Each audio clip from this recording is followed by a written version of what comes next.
Good Saturday morning to everybody. We're back better than ever here on Sports Chat. We got Herman. And guess what, folks? We got a national champion with us on today. Here. Johnny Wiley, what's going on, national champ? Hey, let me play y'all my new ringtone for my phone, just so y'all can hear. Lord.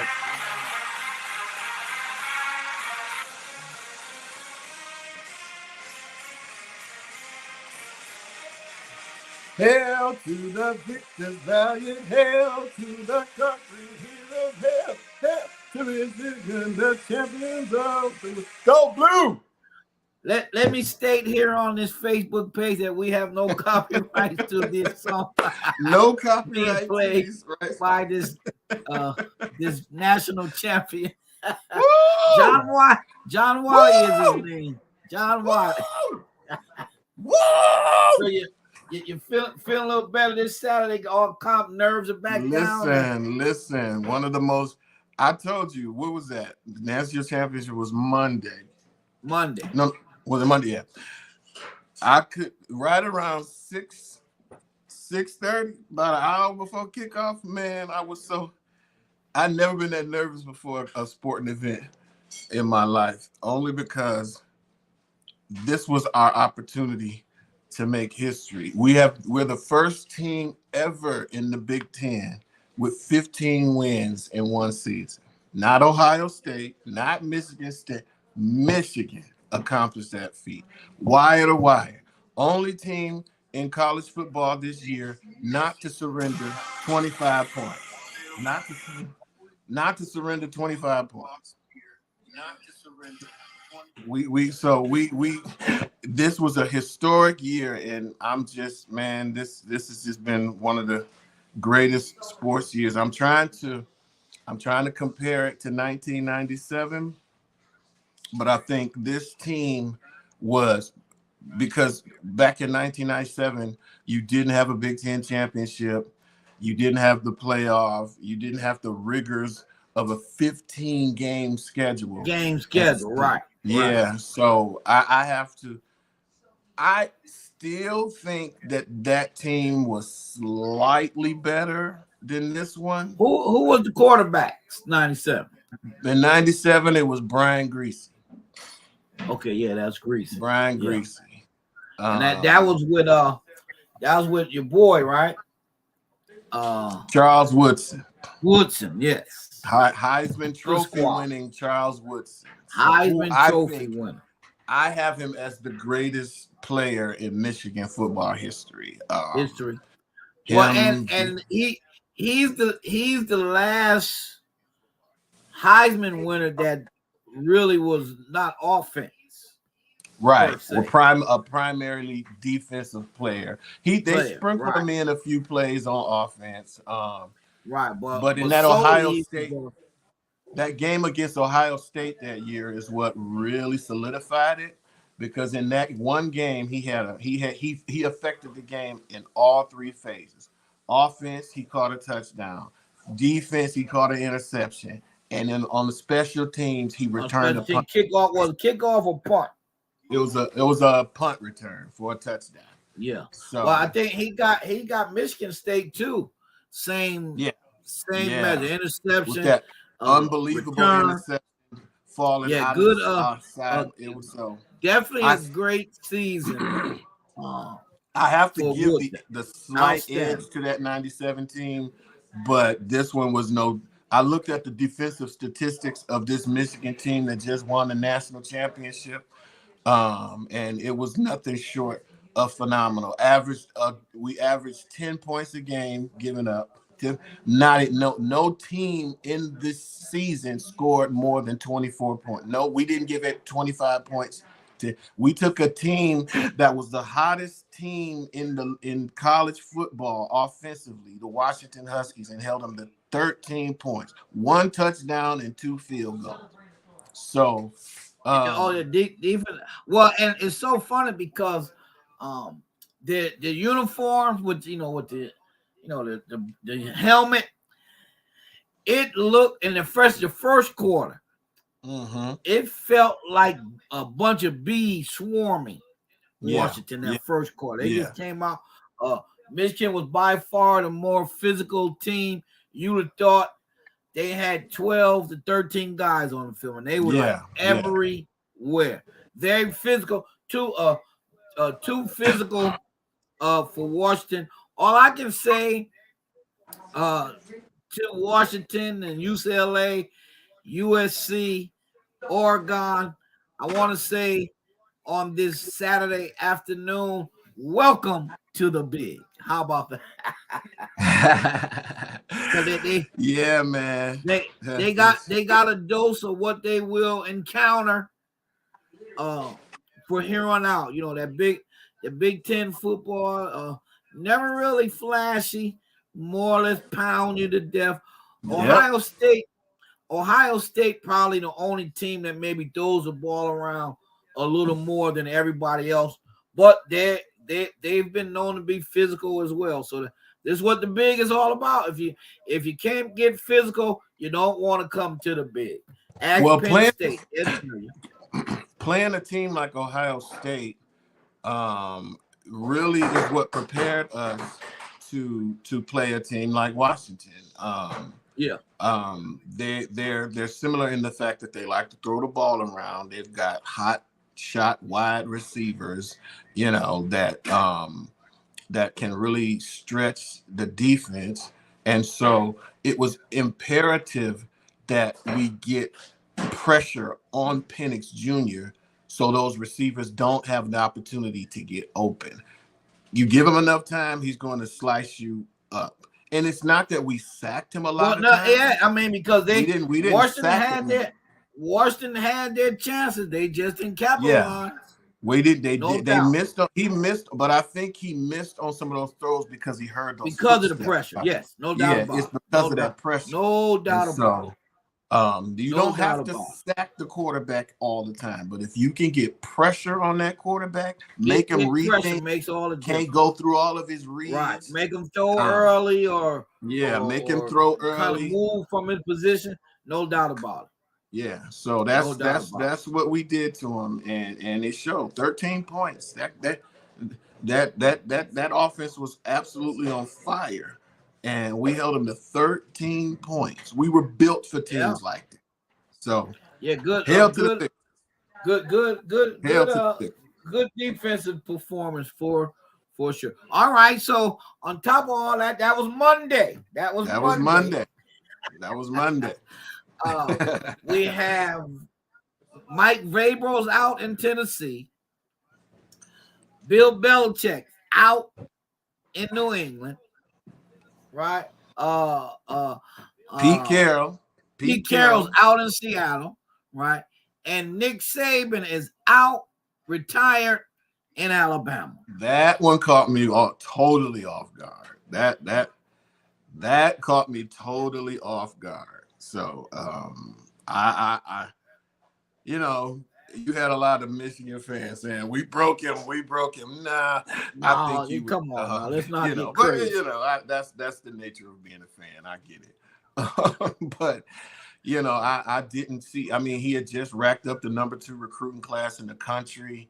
So I was floored that he actually decided to call it quits. Now 72 years old. You want to, You want to live out your golden years. The thing was, I get it. I'm glad for him, being that he went out on his own terms. Right. And so, what can you say? 6 national championships, or 7? 6 with Bama, 7 total. 6 with Bama, 1 with LSU, so 7 total. So 7 national championships. Yeah, he's the GOAT. He's the GOAT. In the Final Four this year. Hey. He's the GOAT. Hats off to you, Nick. I know you guys. To enjoy your retirement. I'm sure we'll see him on one of the college shows. Maybe he can take Lee Corso's spot. It's time for Lee to sit down. He's too old. Yeah, it's time for Lee to go. No disrespect, Lee. You've done a good job, but I think it's time to let it go. It's painful to watch Lee. Painful to watch Lee. It's really painful to really watch Lee. Painful.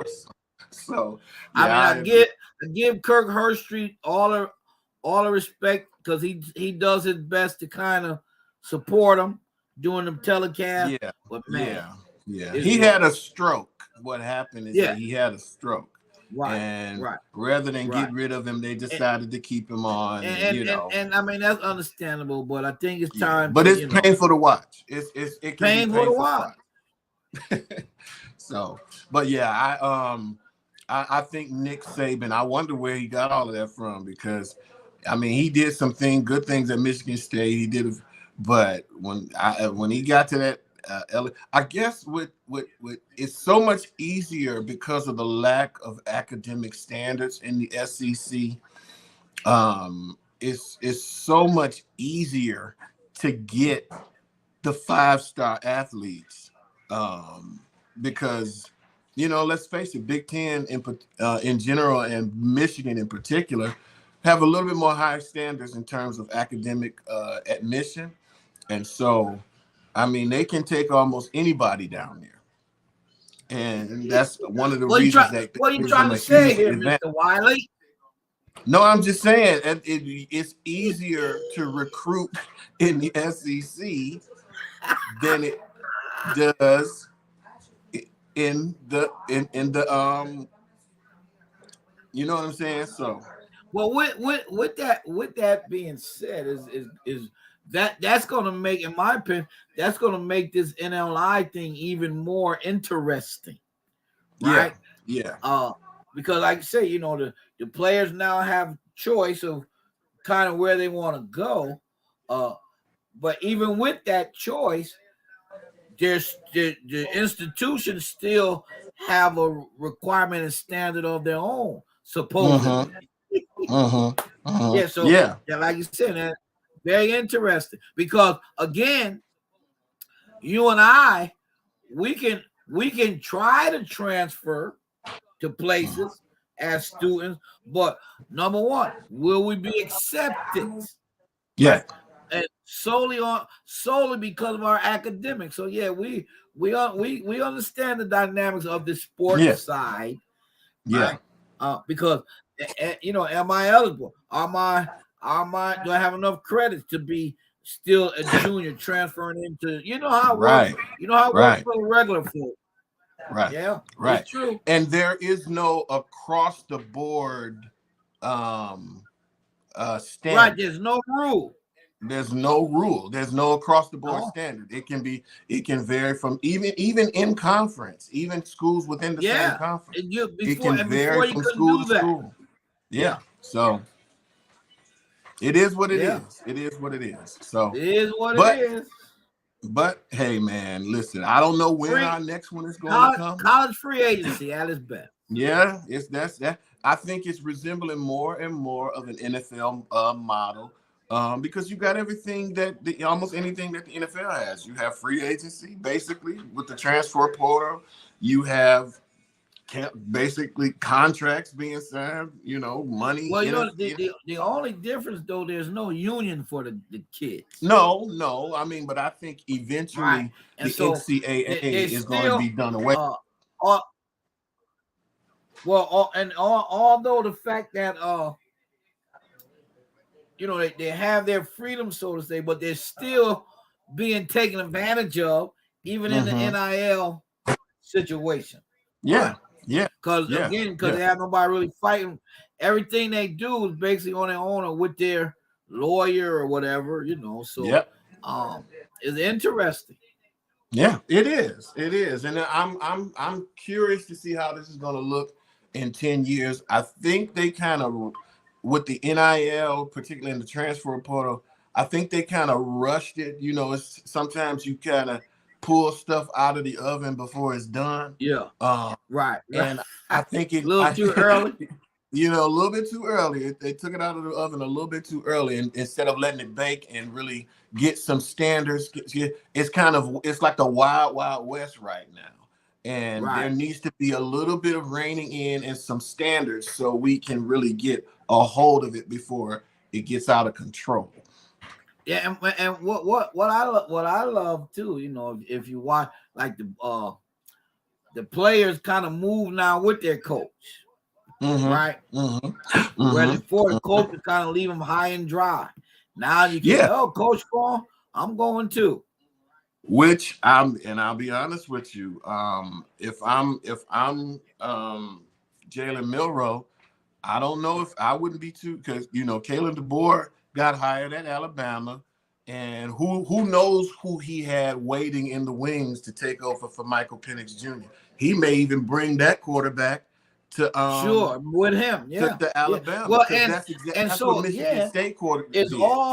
It's a point of the coach coming in and being honest with the players. You know, like last year, you know, Deion King went to Colorado. He told the guys to go, look, you might want to jump in because I'm bringing who I want.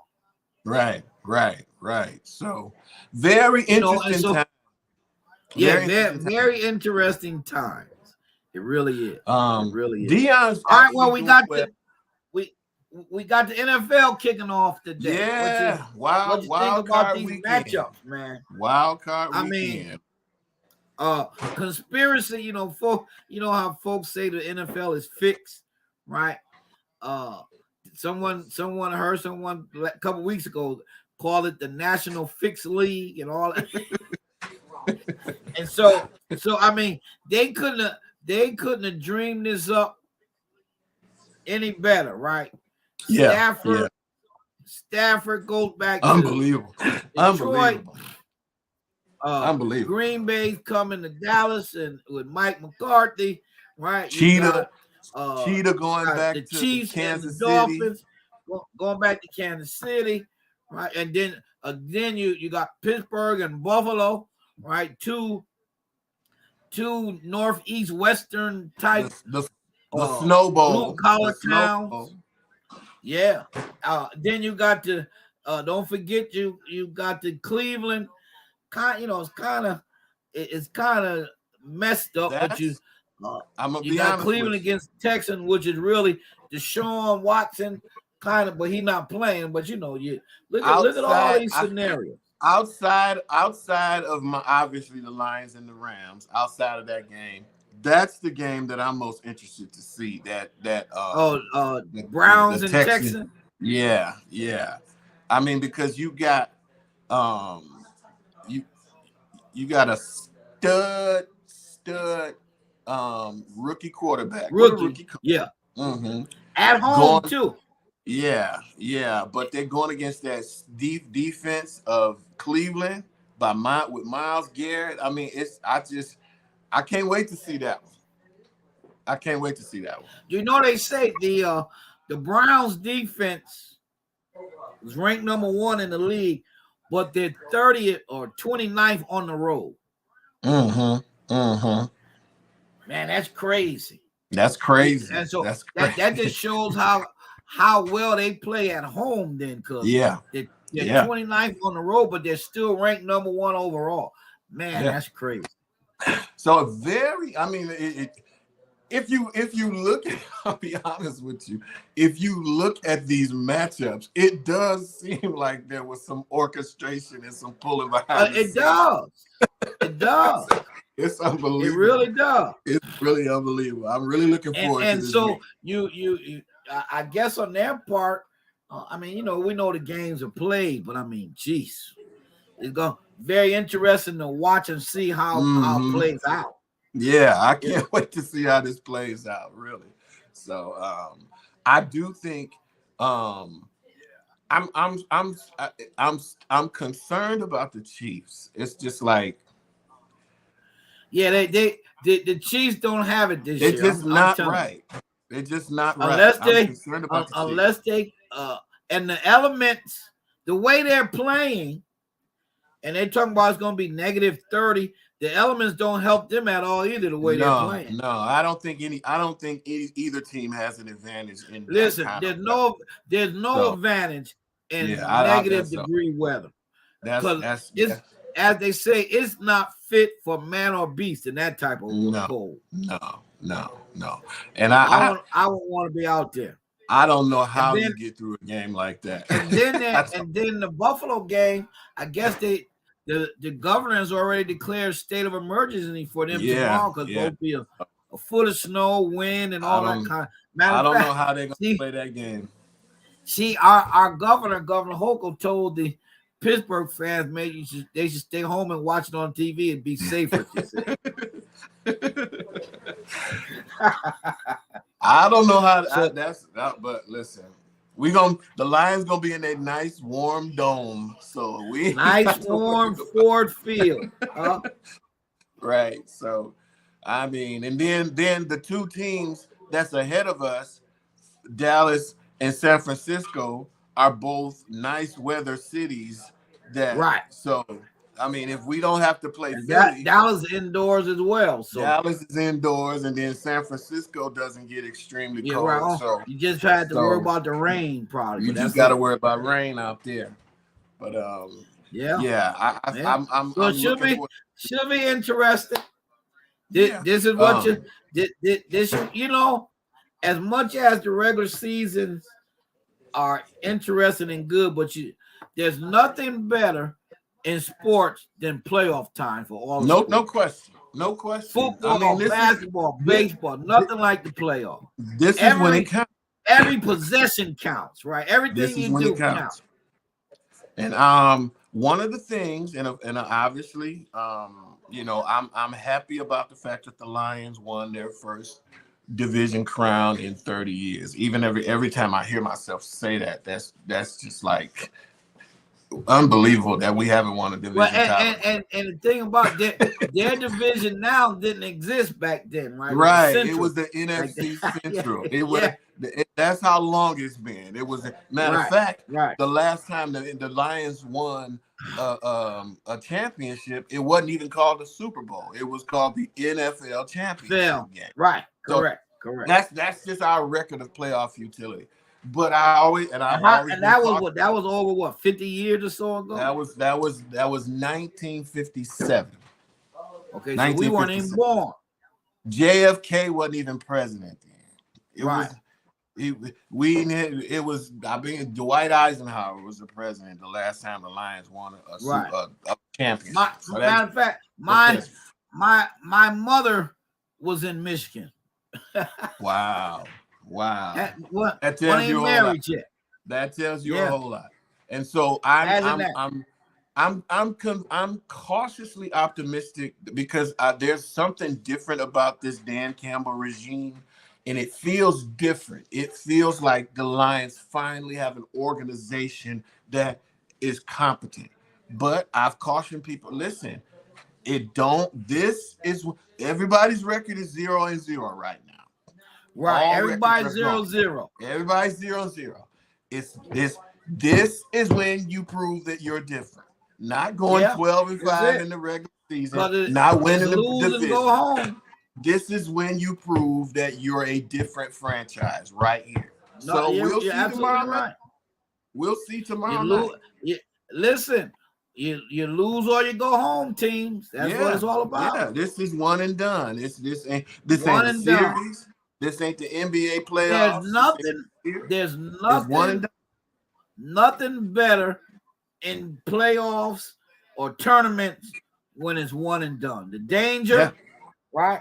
Because if doesn't matter a lot of times if you're the better team, if you don't play well that day, it don't matter. Yeah. You can say we'll win 10 out of 10 times. The other sports, basketball, baseball, over the term of a 7-game series, most times the better team wins. Yep. Mm-hmm.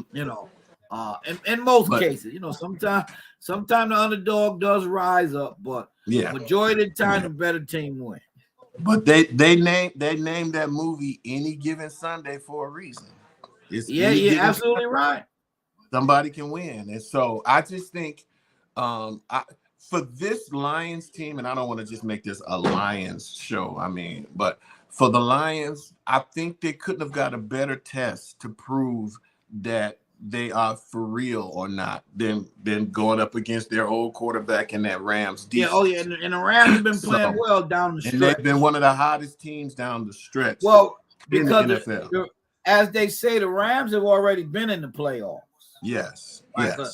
They had to win really to get in down the stretch. Yeah. Whereas the Detroits and the Cowboys, they had rough stretch because their schedules were pretty good. Especially at Dallas last 5 games. Yeah. And so again, that's all in the past now. This is it. 0-0, baby. 0-0. This is it. And I don't think I'm not expecting a lot of surprises this weekend. I don't think Miami hasn't shown that they can beat anybody with a pulse. Their record was basically they pretty much lost every good team against every good team that they played, Buffalo being the last one. And so I expect the Chiefs to win. The only game I really can't get a good read on is that Houston-Cleveland game. I want to see if CJ Stroud and his band of merry men can do it against that defense. I mean, but just the fact that you had a rookie quarterback and a rookie head coach make the playoff, not only make the playoff, but win the division in their first year together. That hasn't happened in almost 13 years. So I'm really excited about that. Really good for them. Yeah. So should be an interesting. Yeah. And I hate that I'm heaping so much praise on an Ohio State quarterback, but what helps me do that is that his number one receiver is a guy from Michigan. He's professional now. No, he's always an Ohio State quarterback. He's professional now. He's a Houston Texan. He's always an Ohio State quarterback. He's always an Ohio State quarterback. But we beat him twice. Show with you. But we beat him twice, so it don't make a difference. We beat him twice. But I now that he's not in that Ohio State uniform on, I kind of like him a lot better than I did before. Especially since his off of my computer screen. Especially since his go-to receiver is a Michigan Wolverine. That helps. Oh my goodness. Nico Collins, baby.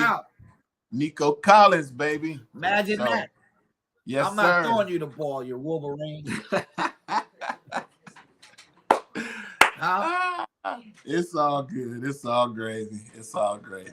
So, I guess, what is this? Let me look up because I guess we can do some predictions for these wild card weekend games. Yeah, let's get them. Let's get them. Get them up. Let's see what we got here.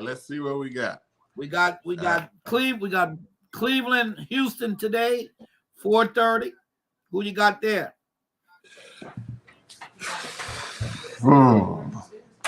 It's in Houston.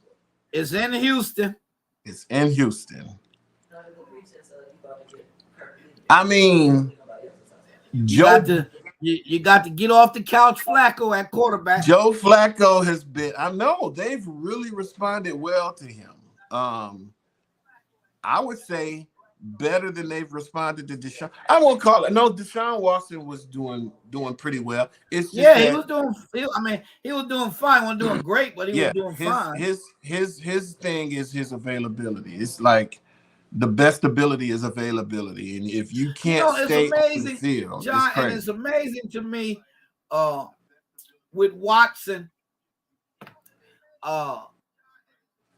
We know all the allegations and the court cases and stuff that he had. Basically because he wanted out of Houston. And to me, now this is just me. It was a case of the Houston owner saying, "Blue boy, you don't tell us what you want." Right. And so after that episode, then all of a sudden, all the allegations. Yeah. So again, it just kind of showed we're gonna show you who's really in charge here, little boy. Yeah, I mean, but now it looked a little orchestrated. His second chance, though, his second chance is greater than most people get. Yeah. Okay. Yeah. Because Cleveland especially signs with him that to contract. a guaranteed contract. Especially with that contract, I'm like, man. And so now he's been injured, and he hasn't been the Deshaun that was in Houston. But I mean, Lord, he's the Anthony Davis of the NFL.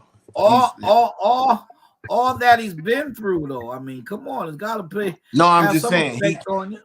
I'm gonna start calling him street clothes like they call Anthony Davis. He's the Anthony Davis of the.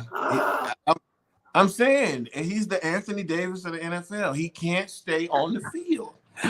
Every time you think you got some momentum with this guy, he come up with another injury, and it's just like, the best ability is availability. I don't care how talented you are, if you're not on the field, you can't show your talent.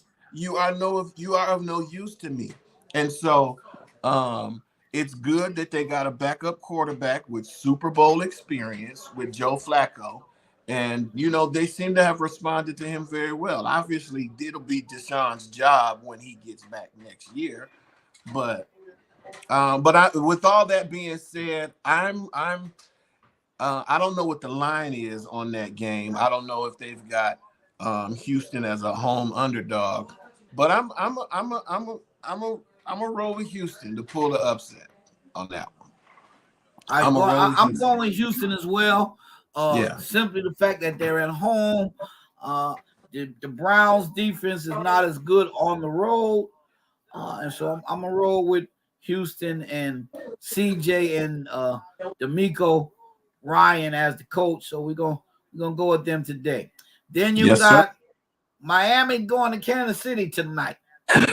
Now, people, if you're a sports fan and you love football, unless you have Peacock app or another means of getting games, you won't see it on your regular television because it's only streaming tonight on Peacock. Again, as John always says, the capitalism of the United States. Yeah, they're trying to force people onto those streaming platforms. Yes. It's really sad. It's American capitalism. The business in this country looks to exploit their customers, and this is just another way. And they do a great job, don't they? They do a great job of exploiting their customers, and this is just another example of it. So, but inbox me if you want a way around that. Again, these statements aren't necessarily approved by the Soul Sister Network, but you can inbox John Wiley. Inbox me. You want a little workaround? Just inbox. All right, so you got KC and Miami. Who you got? Well, all conventional wisdom says, and it points to KC. But again, if those weather conditions are going to be what they say they're going to be, again, I don't see anybody having an advantage in that weather. And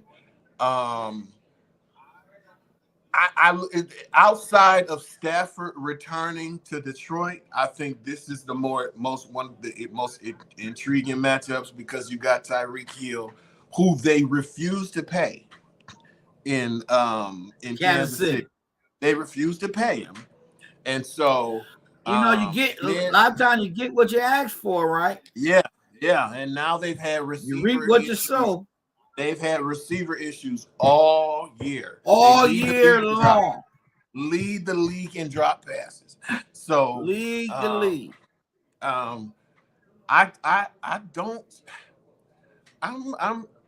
Even though Miami has struggled with the better teams, I think Kansas City looks like a shell of itself.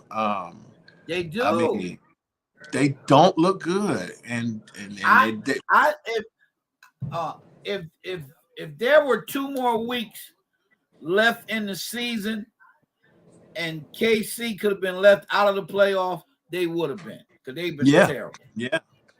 I don't know if it's Travis Kelce or Taylor Swift. They haven't looked good at home. No. On the road, they haven't looked good all year. From the first game on, they haven't been Kansas City. No, they haven't.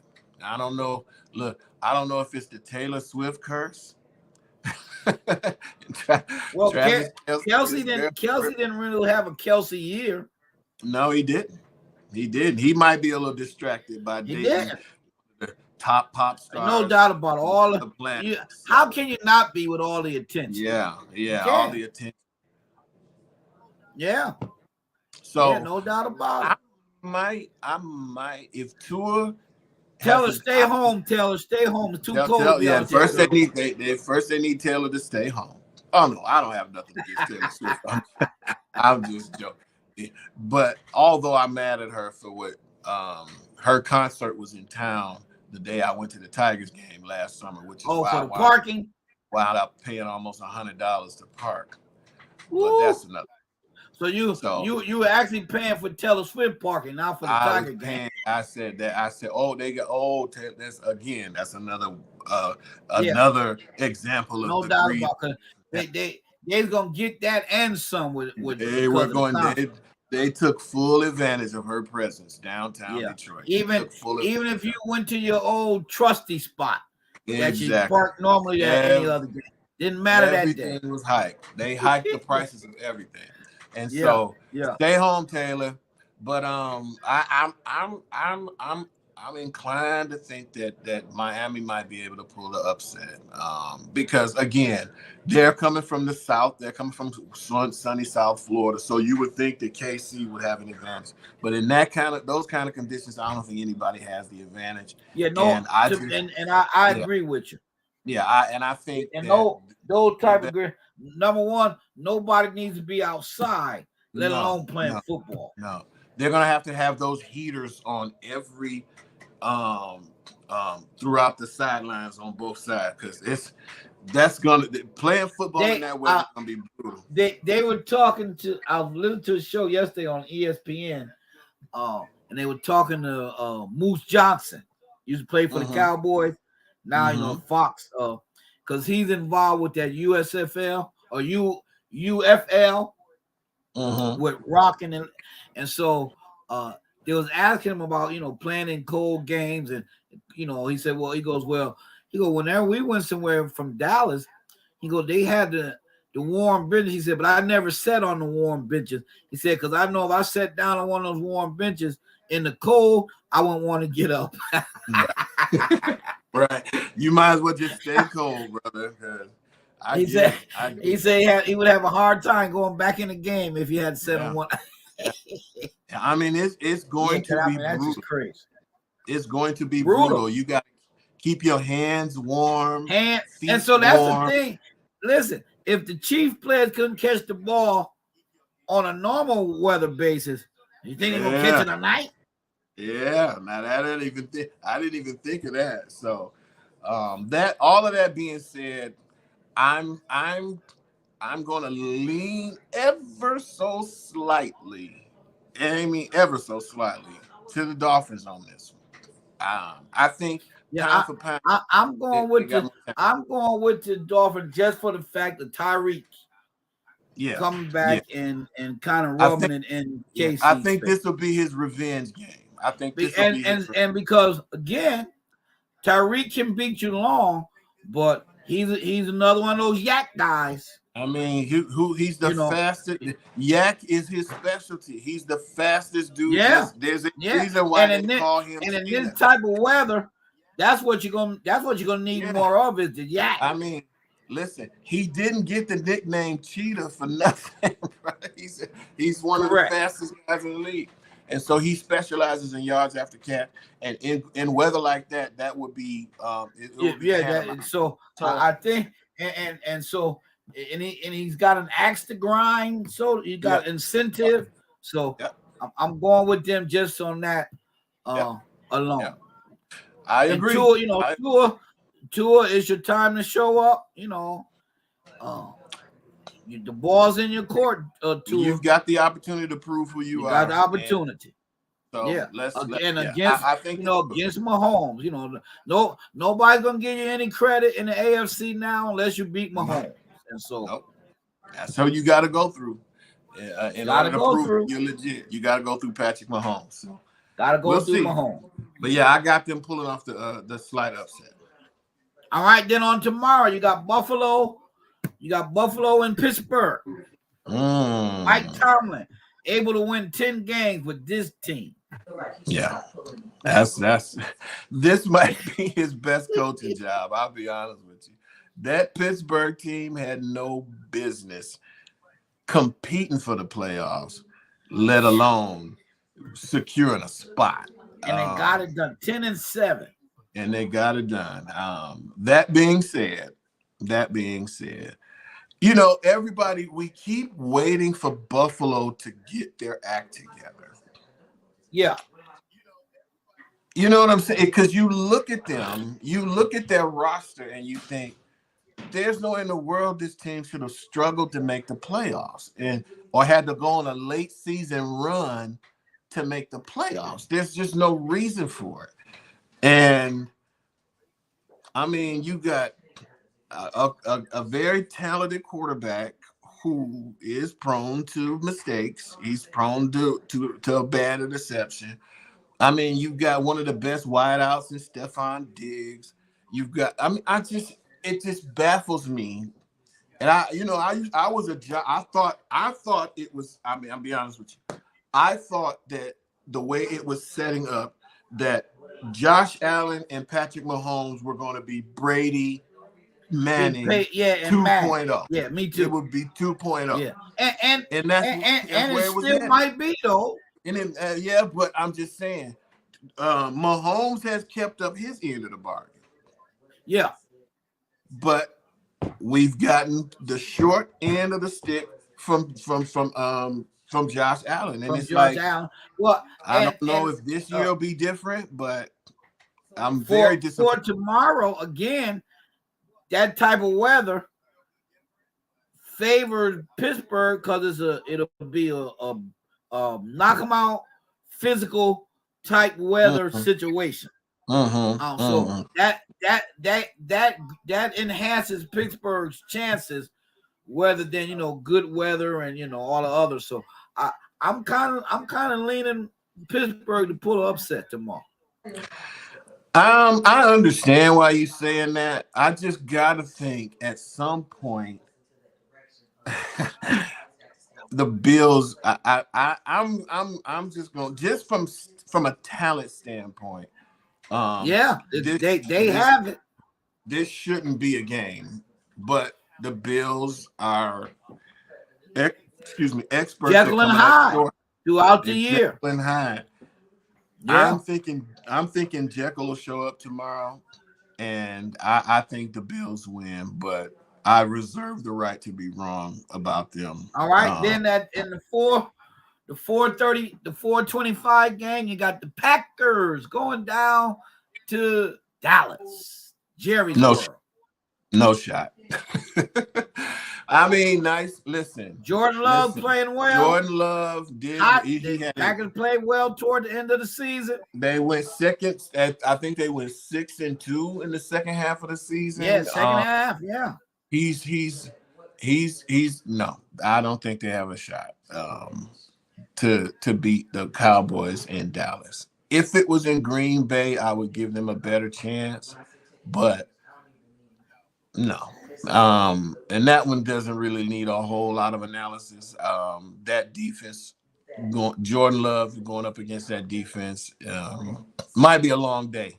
It might be a long day for. Let's go. Well, that's my hope as a fan. But this is all I've been saying all year. Okay, yeah, Dak, you put up great stats. CD, great regular season. But now's the time. Let's show me what you got.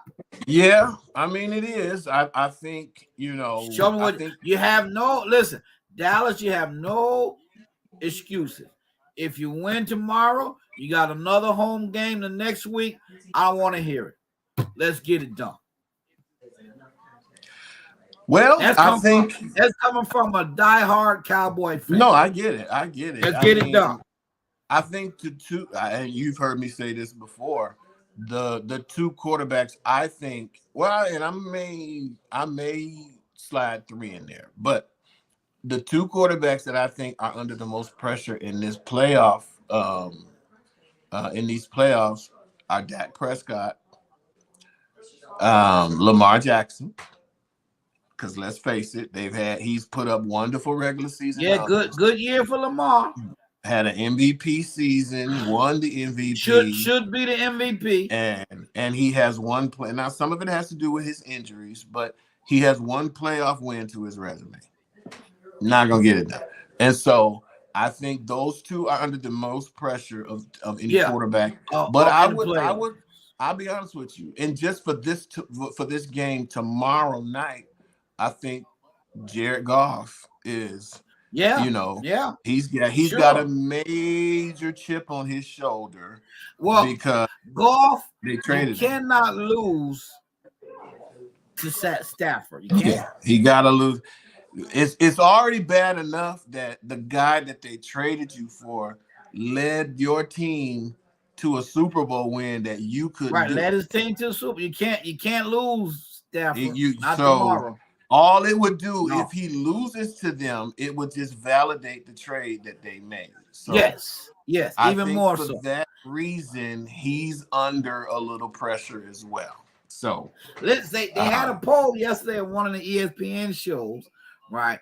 And I'll ask you: can you wear a Stafford Lion jersey to the game tomorrow? Let's see. I don't. Here's my thing with that.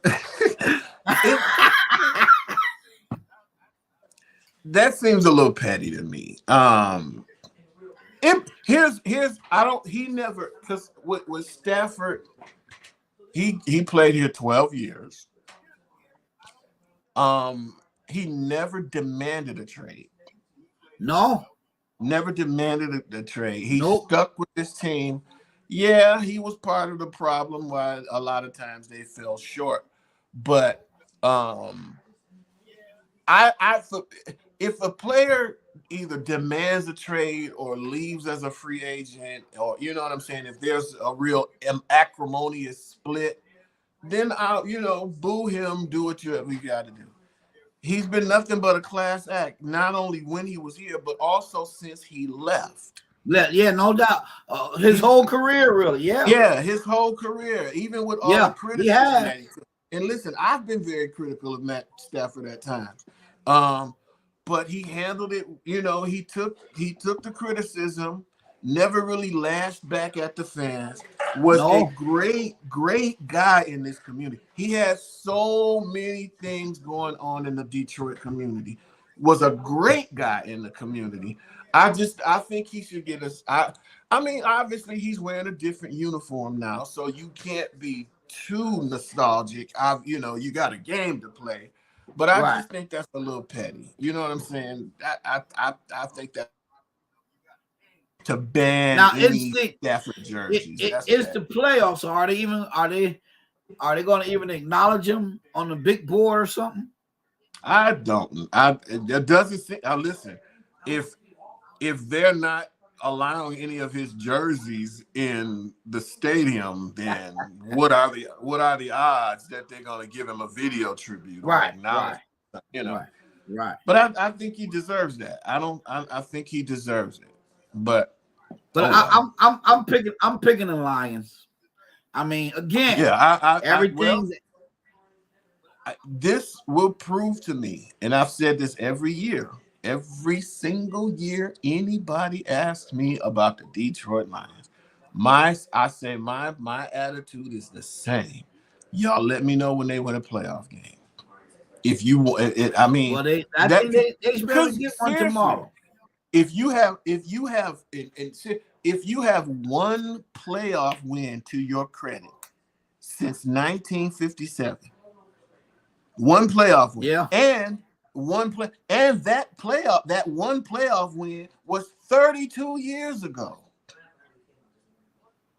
30 going on 33, 1991, 33 years ago.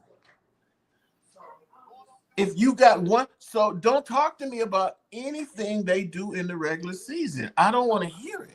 I mean, I'm glad. And again, I've noticed a bit of a culture change with the Lions. I think they have a competent GM. They definitely got a hot offensive coordinator who they're probably going to lose to being a head coach somewhere. But if you really, this is the only way that you can prove that we are not the same old Lions. And that's to go out there. You got it at home. You gotta go do win it. That game. You gotta do it. Go win that game. This is the, or you'll this be is nothing the time. more than what they said you were. You will be nothing more than what they said you were.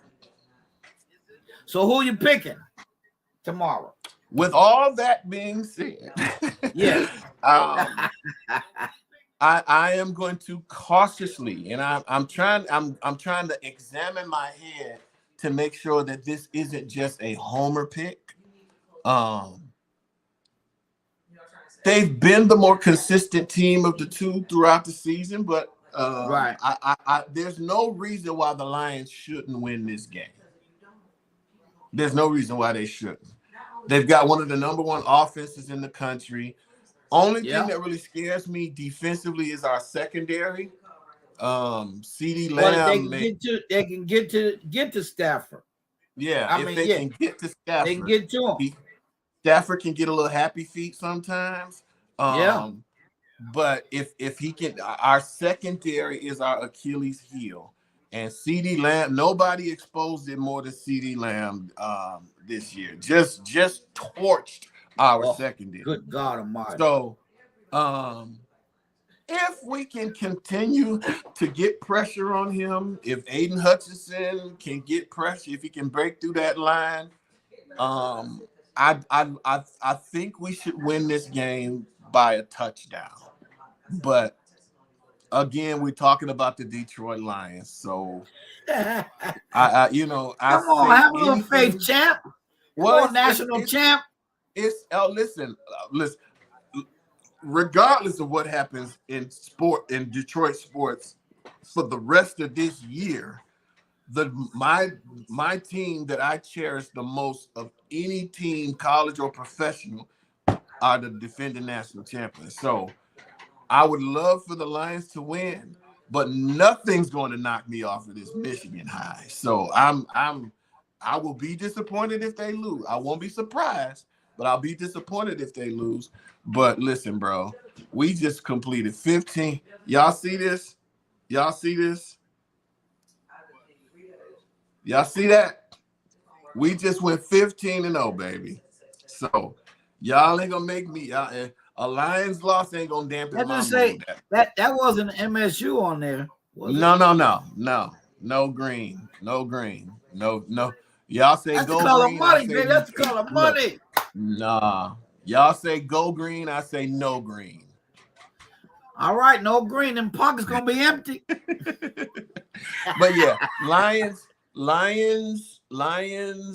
31, Rams 24. Yeah, you got it, Jamin. We got Jamin commenting. Go Spartans, baby. Go Spartans. Boo, boo, boo, boo, boo, boo. All right, well, we got to go, folks. John, it's always a pleasure. Congratulations again on your national championship. Enjoy your sports weekend, everybody. Lord willing, we'll see you again here next Saturday on Sports Chat. Thank you for all those that came comment. I saw Odessa out there today. Keith was on the line, Jamin. Keith was watching. Jamin, glad to have you watching too. Everybody, take care. We love you. God bless. Peace. It'll work out. Not in my mind.